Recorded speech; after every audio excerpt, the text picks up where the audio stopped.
Bonjour à tous, ravi de vous retrouver dans C'est la santé. En France, chaque année, environ 60 000 bébés naissent prématurément. Ça représente environ 7% des naissances. Alors plus fragiles que les autres, ces nouveau-nés ont besoin de soins particuliers. Justement, quels sont les risques de la prématurité? Comment les enfants et les parents sont pris en charge? On en parle dans cette émission avec Safia Ouakid, coordinatrice de soins, puéricultrice. Marie-Rose Dulgarian, vous êtes psychologue. Sophie Mériot, cadre de santé, puéricultrice, donc toutes dans le service de néonatologie à l'hôpital de la Conception, service que vous gérez, professeur Umberto Simeoni. Bonjour. Bonjour. Alors pour commencer, on va expliquer ce qu'est un enfant prématuré. On a longtemps utilisé un poids inférieur à 1,5 kg pour définir ce qu'est un enfant prématuré. Aujourd'hui, on parle plus forcément comme ça, c'est ça ? Oui, on parle essentiellement en nombre de semaines que l'enfant a pu passer dans le ventre de sa maman. Donc on parle de un prématuré de 32 semaines par exemple, en sachant que les enfants nés à terme naissent à 40 semaines. D'accord. Donc un enfant est prématuré quand il l'est avant le 8e mois de grossesse, quand il naît avant le... Même avant, en principe même avant la 38e semaine, donc 8 mois et demi ou 8 mois et 3 semaines, l'enfant est légèrement prématuré, bien entendu. Des enfants naissent bien plus tôt. Et c'est en fait leur degré de maturité qui va conditionner leur état de santé à la naissance plus que leur poids, en effet. Du coup, dans vos services, les enfants arrivent à quel âge en moyenne? Est-ce que ça peut être très variable? Il y a des enfants qui ont quelques mois, d'autres un peu plus âgés, pour donner une petite fourchette. Safia, par exemple. Alors en fait, nous, dans notre service, on accueille les enfants à partir... 24 semaines, 500 grammes, mais on peut aller 23 semaines d'aménorrhée et 4 jours, on en a déjà vu, qui ont toutes les difficultés du prématuré, mais on peut aller jusqu'à 500 grammes. Alors du coup, on voit sur ces images le service de réanimation, parce que le service de néonatologie est divisé un peu en trois lieux, en fonction de l'âge justement du petit et de ses difficultés. Alors là, qu'est-ce qu'on voit sur ces images? Il y a beaucoup d'appareils, c'est ça qui s'occupe des petits? Là, c'est un prématuré qui a des difficultés respiratoires, donc on a vu une machine qui permet de suppléer sa fonction respiratoire. D'accord, et là ce sont des couveuses, ils sont tous dans des couveuses. Oui, les tout petits poids et les prématurés d'âge gestationnel bas nécessitent d'être chauffés, et comme ils ont une maturité au niveau de la régulation de leur température, on est obligé de les mettre dans les couveuses qui vont permettre de se chauffer à sa place, puisque ces s'entraîner un peu ne peuvent pas le faire.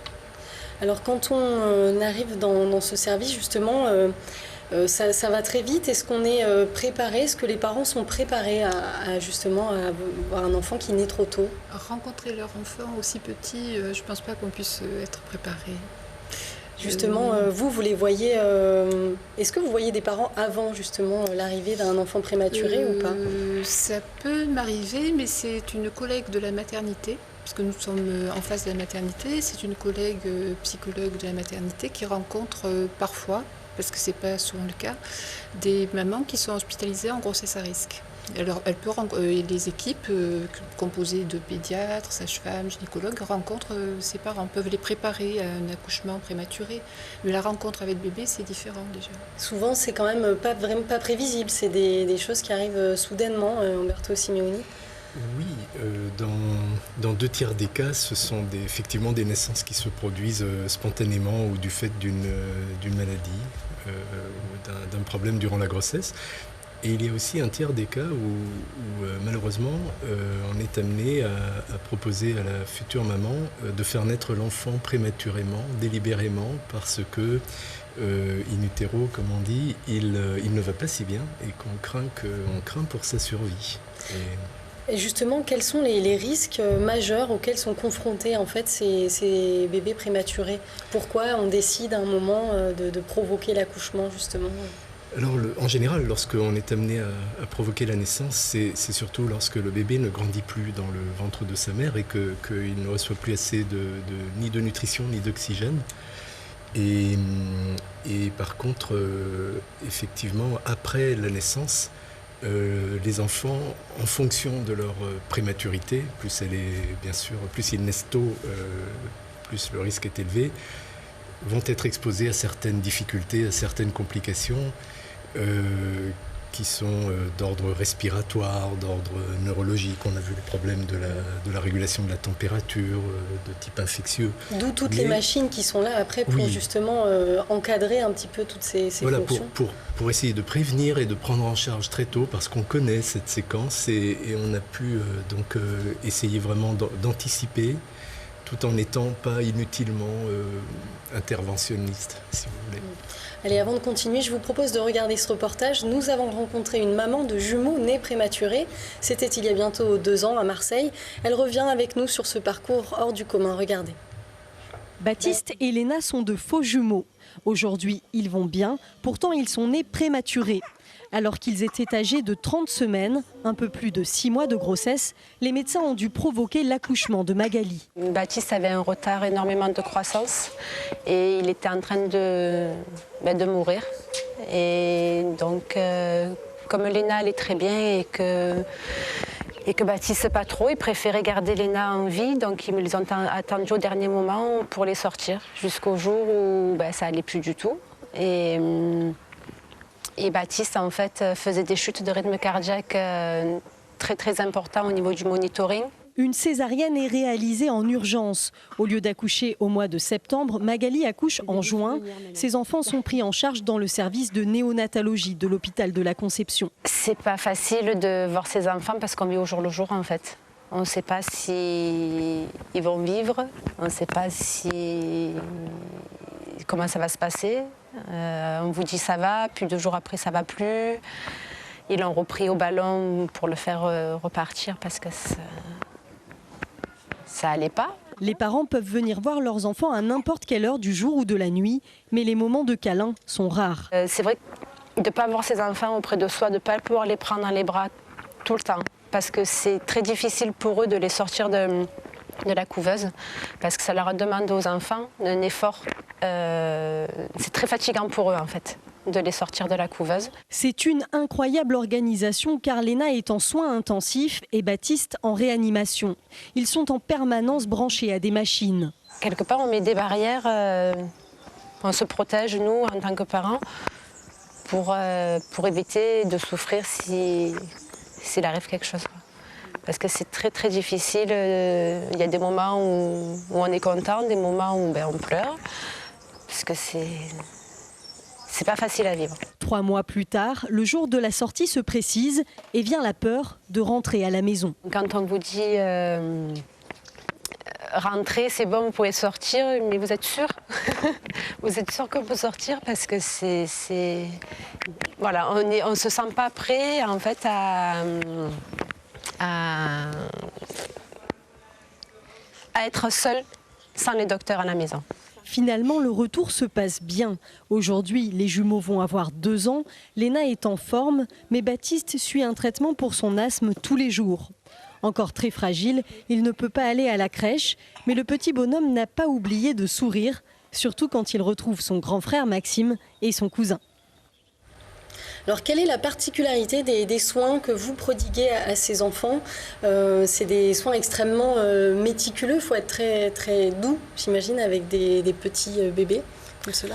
Alors oui, en fait, dans les soins qu'on prodigue auprès de ces enfants, c'est toute une organisation en équipe. On essaye de faire les soins le plus possible à 4 mains, c'est-à-dire avec 2 soignantes ou bien avec un parent et une soignante. Et on essaye qu'il y ait une personne ou bien le parent qui contient l'enfant. Et la soignante qui fait le geste de façon à être le moins invasif et on essaye de respecter aussi le plus possible que l'enfant soit disponible. En fait. Alors c'est comme elle le disait dans le reportage, en fait il ne faut pas trop bouger le bébé en fait, pas trop forcément quand il est tout fragile comme ça, c'est ça, il faut limiter les mouvements en fait. Oui, ce n'est peut-être pas tant une question de limiter les mouvements que plutôt de ne pas stresser l'enfant. L'enfant est certes vulnérable et fragile, mais pas plus qu'un autre patient. Et par contre, respecter son sommeil, sa tranquillité, ses rythmes, ne pas être agressif vraiment l'objectif. On l'a vu aussi dans le reportage, les familles peuvent venir voir leurs enfants 24 heures sur 24. Les équipes se rendent disponibles. Justement, vous vous occupez en fait vraiment de la famille aussi parfois. Hein. C'est pas que l'enfant en fait. C'est tous les parents. Pour nous, la famille, elle fait partie du soin. C'est-à-dire, on peut pas, c'est ce qui est une grande difficulté, une grande richesse de notre profession. C'est-à-dire, on ne peut pas dissocier les soins proprement techniques avec tout le côté relationnel, psychologique avec les parents. Et c'est vrai qu'on s'aperçoit, on le voit régulièrement, la présence des parents va dans le sens du bien-être et de l'amélioration au niveau de l'état de santé de l'enfant. Alors là, on voit sur ces images justement une maman qui vient et qui peut porter son bébé sur elle. Ça, c'est quelque chose auquel vous tenez beaucoup. Oui. Elles peuvent, 1 heure par jour, c'est ça, avoir leur enfant. Qu'est-ce que ça apporte à la mère et à l'enfant, justement, ce geste-là ? Alors, on essaye de mettre en peau à peau le plus possible les enfants, aussi bien avec leur mère qu'avec leur père, pour justement tisser le lien parent-enfant. Pour les mères, c'est une technique qui est formidable parce qu'en fait, ça leur permet d'avoir une montée de lait beaucoup plus rapide et aussi de prolonger l'allaitement et de parler à leur enfant. Et c'est vrai que le pot à pot, on a observé que plus on mettait un enfant en pot à pot, et au mieux il évoluait.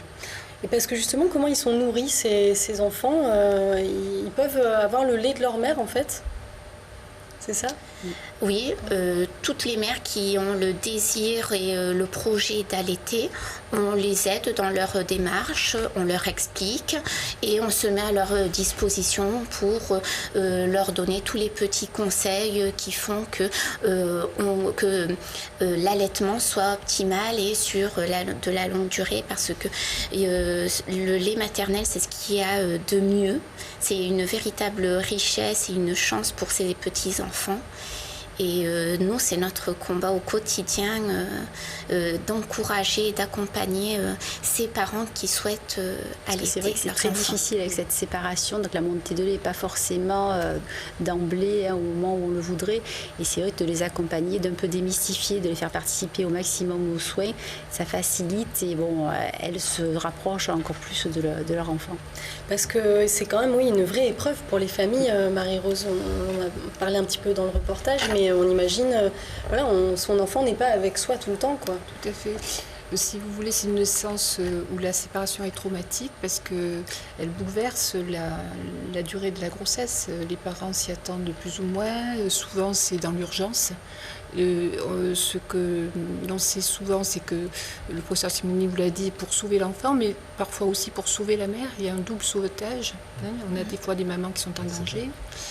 Et donc, si vous voulez, c'est vraiment un effondrement pour la maman, parce qu'il y a un arrachement corporel de ce bébé, et pour aussi toute la famille, il y a des conséquences sur la famille. Oui, parce que c'est des structures forcément, donc on voit les frères et sœurs peuvent venir voir leurs petits frères ou petites sœurs, mais c'est vrai que ça bouleverse un peu tout, quoi. C'est pour ça qu'on a ouvert ces services. On a ouvert ces services très très techniques à l'ensemble de la famille. On a beaucoup travaillé, c'est vraiment un travail d'équipe pluridisciplinaire, parce que pour nous c'était important qu'il y avait les fonctions vitales, mais il y avait aussi rétablir les liens familiaux. Au niveau de l'organisation, comment ça fonctionne pour les infirmières, les puéricultrices ? J'imagine que plus l'enfant est faible, plus il va y avoir de puéricultrices qui vont s'en occuper. Comment ça se passe ? Oui, en fait, il y a, comme vous l'avez indiqué, 3 secteurs dans ce service, et c'est un peu la même organisation sur le site nord de l'AP-HM, puisque l'AP-HM a 2 sites de soins aux nouveau-nés à haut risque. Justement, là, sur ces images, c'est un des secteurs, donc là, c'est le secteur... C'est le secteur centre, la conception. Voilà, la conception, oui. Mais c'est... c'est équivalent à l'hôpital Nord. Les deux. C'est pas la Réa, en tout cas, là, ce service, c'est le premier étage, la néonatologie. Voilà, il y a 3 grands secteurs. Il y a le secteur des nouveau-nés de néonatologie, celui-ci, où on soigne des enfants, disons, malades, mais qui n'ont pas besoin de soins vraiment intensifs. Il y a une unité de soins intensifs pour des enfants qui ont vraiment besoin d'une intervention continue et assez technique. Et un secteur dit de réanimation où se trouvent les enfants qui sont en danger, disons, pas forcément immédiat. Et souvent, un bébé qui naît prématurément, eh bien, au début, il séjourne à l'unité de réanimation parce que c'est la phase la plus difficile de son hospitalisation. Ensuite, quand il va mieux, il va à l'unité de soins intensifs, puis en néonatologie. Il peut passer, un bébé chez vous peut rester quand même quelques mois, tant qu'il n'est pas... voilà, à partir de quel moment on dit, tiens, bah là, c'est bon, il peut sortir à partir du moment où il est autonome au point de vue respiration, c'est-à-dire qu'il respire tout seul, plus aidé de la machine. Et après, au niveau de l'alimentation, il faut qu'il puisse sortir en mangeant tout seul. Quand il a pris assez de poids aussi, parce qu'il y en a qui sont très... poids aussi, bon, c'est pas quand même très strict. Hein, un bébé qui est autonome, comme M. Simoni confirmera. Mais c'est vrai qu'avant, on disait beaucoup 2 kilos, on était très strict. Mais 2 kilos, il sortait aux alentours de 37 semaines, 38 semaines, parce que c'était considéré comme le terme. Le dépassement de la prématurité. C'est vrai que maintenant, à partir du moment où ils sont autonomes au niveau de l'alimentation, ils mangent tout seuls, soit par le biberon, soit avec l'allaitement par rapport à la maman, et qui respirent tout seuls. Il n'y a pas de raison, même à 1,9 kg, 1,5 kg, on est moins strict, même si on a un suivi après à la maison. Oui, il y a même l'hospitalisation à domicile maintenant. Oui, on peut aussi proposer un suivi à domicile. Exactement. Au niveau des causes, comment on peut expliquer justement la survenue des grossesses à problème? Est-ce que le fait qu'on ait des enfants de plus en plus tard joue un rôle? Quels sont un peu les facteurs explicatifs? Oui, c'est un des facteurs. En fait, il y a 2 grandes catégories de facteurs. Il y a d'une part des complications d'ordre de la maladie de la grossesse qui touchent la maman ou qui touchent le placenta, voire le bébé lui-même, qui sont souvent à l'origine de prématurité assez précoce. Mais ça, on peut le savoir avant la grossesse, enfin pendant la grossesse justement? Oui. On repère, bien sûr, il y a une surveillance de la grossesse très soigneuse qui est faite par les obstétriciens, les sages-femmes. Et on sait ce qu'il faut dépister. On ne peut pas toujours l'éviter, mais on sait reconnaître tout de même assez tôt ces complications. Et d'un autre côté, il y a ce qu'on appelle la prématurité tardive, c'est-à-dire les enfants qui sont modérément prématurés, qui naissent assez proches du terme, mais néanmoins qui peuvent avoir des problèmes, certes moins importants, et qui sont, eux, beaucoup, beaucoup plus nombreux. Et là, des facteurs sociaux aussi jouent, pas uniquement pour cette prématurité tardive, mais surtout là, et en particulier le fait que l'âge des grossesses tend à augmenter pour les mamans. Je crois que l'âge du premier enfant actuellement doit être entre 29 et 30 ans en France. Oui, je crois que c'est ça. Et ça tend légèrement à augmenter lentement. Ça joue un rôle. Et pour les équipes, j'imagine, il y a un grand travail d'équipe. Vous collaborez à différentes fonctions qui travaillent en même temps. Quand il y a des cas qui sont plus difficiles, parfois il y a des bébés qui ne survivent pas, comment vous faites justement, vous, pour gérer aussi ces situations difficiles et pour encadrer au mieux les familles? Ça se passe comment? L'importance du travail en équipe pluridisciplinaire, c'est primordial. Ça commence par l'accueil de ses parents, comme vous avez pu le voir. Et puis tout un travail, nous avons beaucoup travaillé sur les annonces de diagnostic en équipe. C'est-à-dire les familles sont un petit peu préparées en fait C'est-à-dire qu'il y a un cheminement, parce que quand des éléments sur la gravité de leur état de santé s'annoncent, on les prépare parce que les annonces ne se font pas en une seule fois. On reçoit des résultats. Si vous voulez, les parents étant présents quasi quotidiennement, enfin nous, le service est ouvert 24 heures sur 24, donc il y a une présence au quotidien des puéricultrices, mais les médecins aussi sont très présents. Et on a une communication, j'allais dire, quasi naturelle et quotidienne au fil des jours, donc il y a un cheminement. C'est pas une annonce qui se fait une fois par semaine, vous voyez, c'est vraiment un cheminement. Et lorsqu'il arrive vraiment que l'enfant, parce qu'ils sont vraiment en réanimation, c'est vraiment la survie, comme l'expliquait la maman. Un jour, l'enfant peut aller bien, le lendemain. Et donc, il arrive des résultats qui peuvent parfois faire basculer la relation et les familles. On est très attentifs justement à ces moments-là et on reçoit plusieurs médecins, bien sûr, médecins référents, puéricultrices référentes, psychologues, pour leur annoncer un diagnostic avec cette notion de pronostic vital engagé ou des risques de séquelles. Justement, est-ce qu'on peut, par exemple, si on est ultra prématurément, est-ce qu'il y a un moment où on ne peut vraiment pas vivre, on sait que l'enfant ne va pas pouvoir vivre, est-ce qu'il y a comme ça des critères qui permettent de dire non, là ça va être quand même compliqué, ou comment on fait? Oui, il y a des critères, mais ça reste une décision très difficile parce que chaque enfant est différent d'un autre, y compris au même âge gestationnel ou au même poids de naissance. Donc il faut vraiment individualiser la prise en charge et aussi les choix qui sont faits avec les parents, les équipes, de jusqu'où aller dans la prise en charge et thérapeutique. Et donc la limite, elle est connue, c'est 22 semaines. Il n'y a pas de survie connue avant 22 semaines de grossesse. Ce qui fait en mois, pour donner une idée... ça fait un peu plus de 5 mois, voilà. Et encore qu'on les compte, bon, c'est un petit peu plus compliqué, mais en gros 5 mois. Et néanmoins, bien entendu, les chances augmentent quand cette durée, les chances pour l'enfant augmentent quand cette durée est plus longue. Et on a des critères, mais individualisés pour prendre une décision, en fonction aussi de ce qui se passe pendant l'hospitalisation. Donc et ça, les parents le vivent en même temps que nous, en fait, puisqu'ils sont présents autant que possible. Et comme le disait Marie-Rose, en fait, nos entretiens avec eux, ils se font naturellement en permanence. Et quand vraiment on se voit tranquillement autour d'une table, c'est peut-être plus pour expliquer quelque chose qu'ils ont déjà pressenti et pour réfléchir avec eux à ce qu'il convient de faire ou de ne pas faire, que vraiment pour arriver à une annonce qui serait nouvelle. Alors on va voir encore des images du service. Quel est l'avenir d'un bébé prématuré? Est-ce qu'on peut dire que l'enfant sera en pleine forme et qu'il n'aura pas de soucis? Est-ce qu'on le sait ça avant?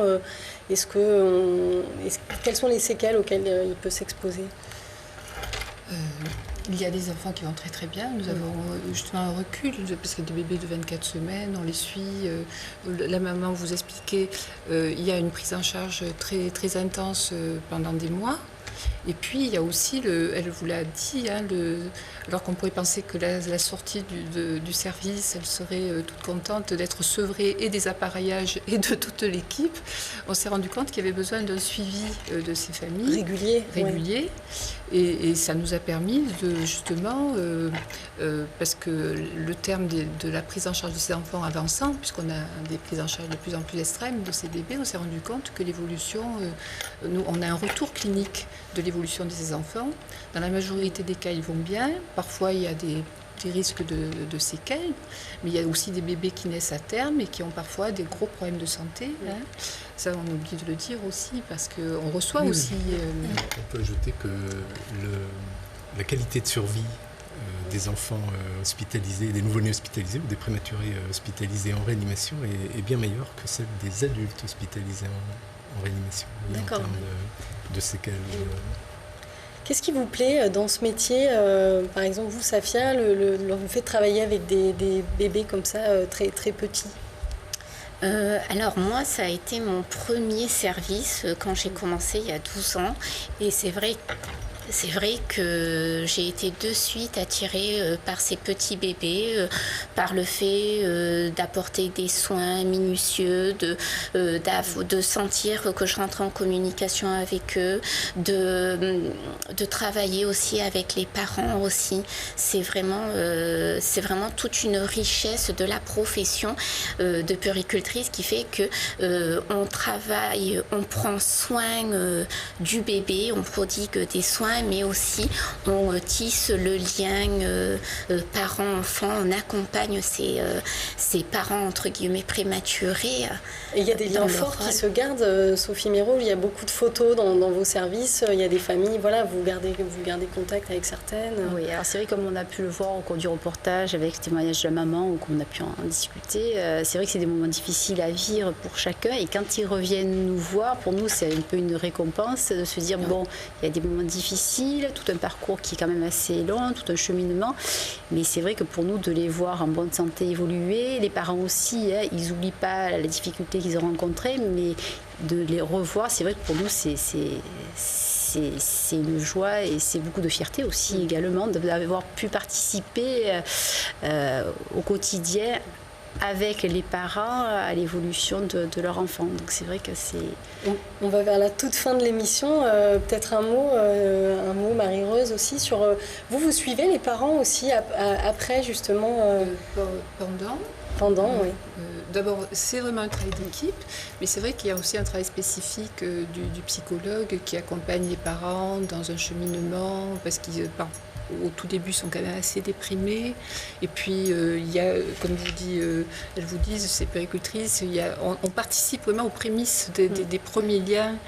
À la restauration des liens, j'allais dire aussi à les aider à repérer les capacités d'adaptation de ces bébés, parce c'est vrai qu'ils me paraissent très très fragiles, mais ils ont des ressources, leur capacité de s'apaiser en suçant, à s'engrippant. Oui, on continue à les suivre. Merci, on est à la toute fin de l'émission. Peut-être quelques mots. Pareil, vous aussi, pourquoi vous avez choisi les petits bébés comme spécialité ? Je crois que c'est avant tout un intérêt pour l'enfant, et l'enfant le plus vulnérable, et puis peut-être aussi le travail d'équipe qui est une très très grande satisfaction. C'est toujours un bonheur de travailler dans ces conditions-là. Merci en tout cas à tous les quatre d'être venus nous faire partager un petit peu vos métiers. Merci à vous de nous avoir suivis. On se retrouve la semaine prochaine. D'ici là, vous pouvez nous écrire sur lcm.fr ou sur les réseaux sociaux. À très bientôt. Belle journée à vous.